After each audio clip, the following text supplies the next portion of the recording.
Okay, let's continue. And just now we have one solution of the three sum, and the problem or the complaint will be the time complexity. It is O(n) cube. Okay, so let's see if we can do that a little bit better. And my plan for the next solution is, how about we sort the list? And after we sort the list, and then we want to do only two iterations. For the outer loop, I'm using the outer loop to visit all the items from the left side to the right side. And in the inner loop, and then I'm using the right and left two pointers to visit all the remaining items and see for the first item and plus the twin pointer, I'm visiting three items in total. And then let's try to find the three items with the sum as 0.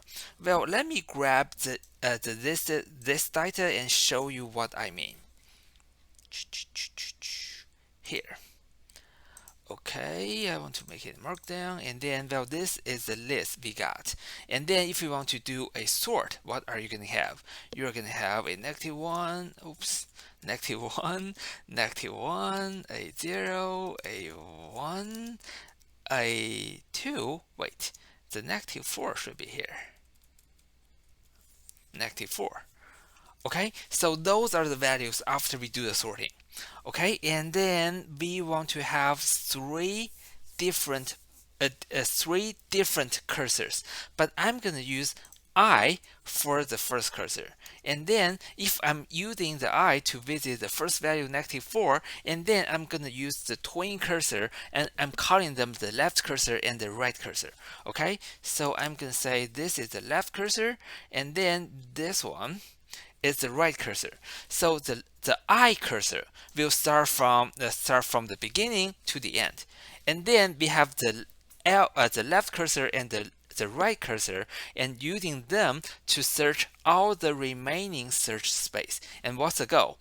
The goal is, well, if we add the values on the I cursor, left cursor, and the right cursor, and then the sum is a 0, and then tada, we find a good combination, right? So it seems that the problem is the same, but since it is already sorted, and then we can do that in a little bit different way.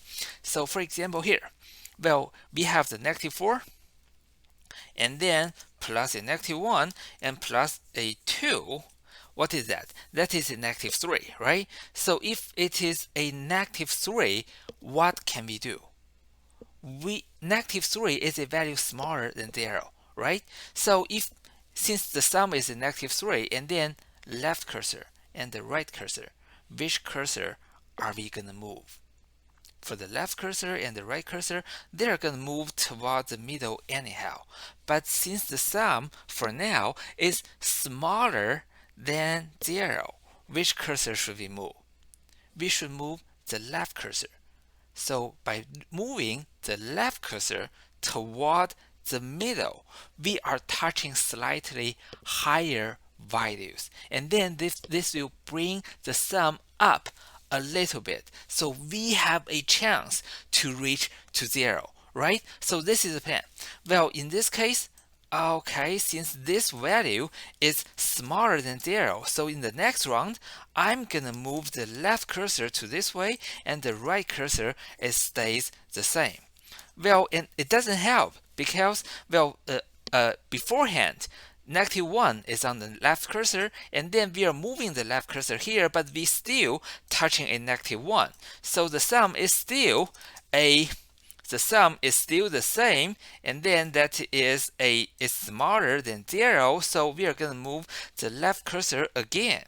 So let me grab this content, and we want to move the left cursor again to here.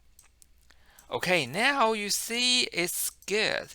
We have -4, and then plus a 0 and plus a 2. So now we have the -2. It is still negative, but that value is growing a little bit toward 0, so we are on the good track, right? And then we continue doing this. Well, and when do we finish?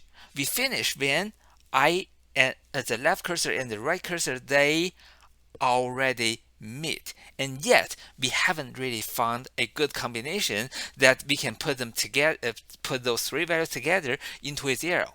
Well, remember why we can do this trick. We did this trick because we want to do a sort first.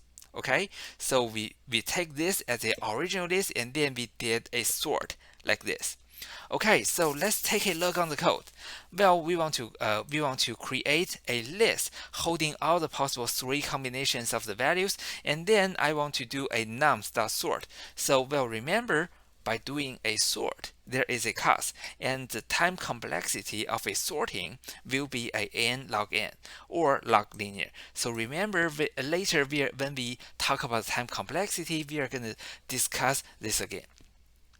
And then I'm using the I to hold one of the value, and then and here is one of the trick I did. So if the current I is not a zero, and then, well, the current I value is the same, well, the current value on the I cursor is the same to the value on the left side, which was the value I cursor has already visited. And then I'm going to do a continue saying, okay, I'm visiting one value using the I cursor, but that value has already been visited in the past round. So I'm going to skip that the current the value on the Y cursor, because that value itself has already been touched.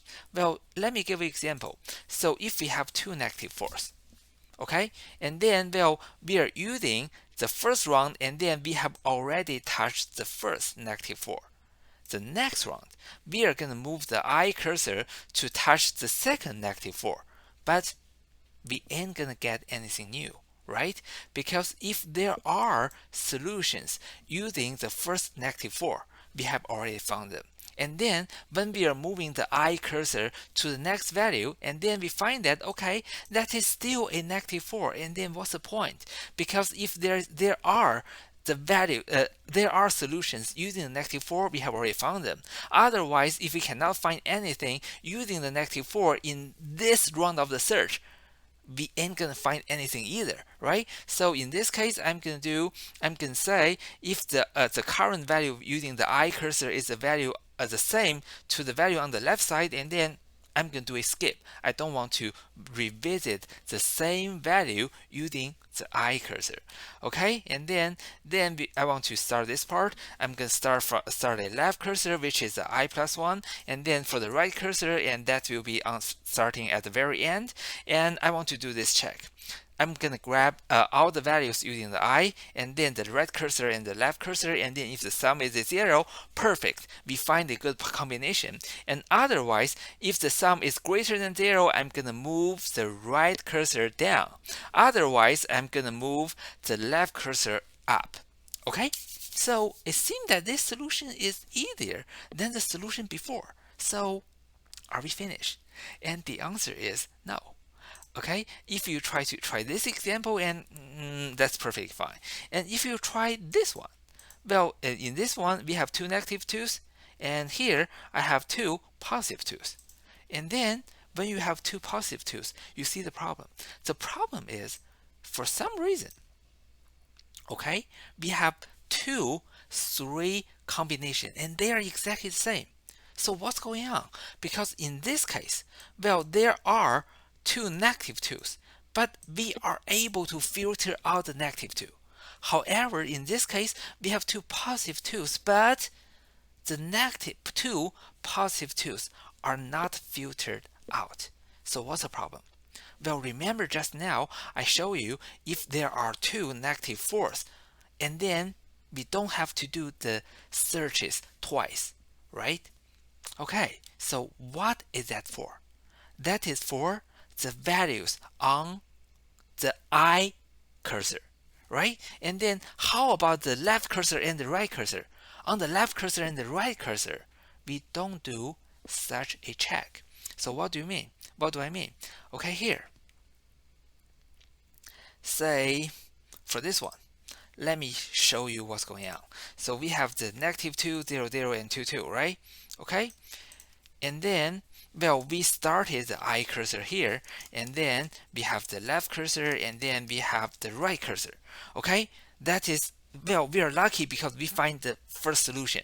So after finding the solution, I stays there, and then for the left cursor, it moves towards the middle. For the right cursor, it moves towards the middle. And then what will be the next round? The next round will be something like this. Okay, we still have the 0, but for the left cursor, we are moving at this way. Oops. And then for the right cursor, we are moving that toward this way as well. So for the left cursor and right cursor, they both move toward the middle. And guess what? Well, for the left cursor, we move that to the middle, and then that is still the same value, 0. And for the right cursor, we move that toward the middle by 1, and then that is still the same value too. So, well, this one, we find the first solution. And for this one, we find the second solution. So that's the problem. The problem is when we are moving down the left cursor and the right cursor, we also want to skip the duplicated values. Okay, so remember what we have done for the I value. We want to do the same thing also for the left cursor and the right cursor when they move. Okay, so that's the solution. Well, for this part, I want to, instead of only moving down the right cursor and the moving down the right cursor by 1 and moving up the left cursor by 1, now I want to say, okay, if you have the left cursor and the right cursor and you move down by 1 and you find the same value, okay, move further down. Okay, so that is the change I made, and ta-da, I now have the right solutions. Okay, so well, before we finish this video, I want to talk about the time complexity. So well, it's kind of easy to see. Well, we have a iteration for n rounds, and then for the left-right cursor, how do we evaluate the time complexity? Well, let's evaluate this way. Say if we have a list of n items, we start the left cursor at the left side, the right cursor at the right side. When do we finish? We finish when they cross. Okay, so if we say moving the cursor by 1 step is 1 primitive step, and then how many primitive steps do we need to have those two cursors meet? It could be the right cursor moves all the way down, or the left cursor move all the way up, or those two cursors meet in the middle. It doesn't matter which way we go because there are n moves anyhow, right? So for this one, that is also a ON because that it will iterate for n rounds before those two cursors meet. Okay, so if we see this algorithm again from the top level, we have a n iteration, and then for this part, this is again an n iteration. So n round iteration inside an n round iteration, that is O(n) square. Okay, and remember there's a hidden cost here. For this sorting, this is a n log n, right? So for the time complexity, we are going to have a sorting which is a O(n) log n, and then we are going to have a n square. So for those two parts, which one is more significant? And the answer is n square. So what's the time complexity? That is a n square. Okay, so well, for our first solution, that is O(n) cube solution, and now we are able to come up with a O(n) square solution. Okay, and then well, let's very quickly talk about this exercise. So for this exercise, you are going to create a function that takes a string, and then you want to make sure that you want to validate whether such a string is a palindrome or not. And for a palindrome, it means that, well, if we start from the very beginning and the very end, and those two letters are the same, so that's good. And then we go further inside. Are those two letters the same? If they are, we go inside. Well, this means we take one string and then we flip that, and then we get kind of the same thing. And the harder part of this question is we are gonna skip all the special characters, like a comma or a colon or something else. And then for the uppercases and the lower cases, we are consider them to be the same character. Okay, so we have a string and then we turn this way, and if it reads the same, and then that is a palindrome. So, well, think about how do you want to do that? Well, an easy way is, how about number one, we clean this string. We clean this string so that we only keep the letters. We also want to put all the letters to the lowercase. And then after that, we have a clean string. Well, the rest part is easy. You want to do a twin cursor trick. You have to do a left cursor and the right cursor, and then if they're the same, okay, we move in. If they're still the same, we move in. If they're still the same, we move in.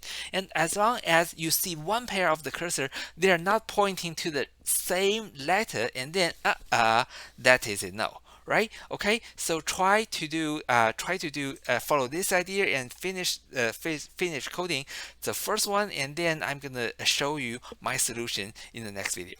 Okay.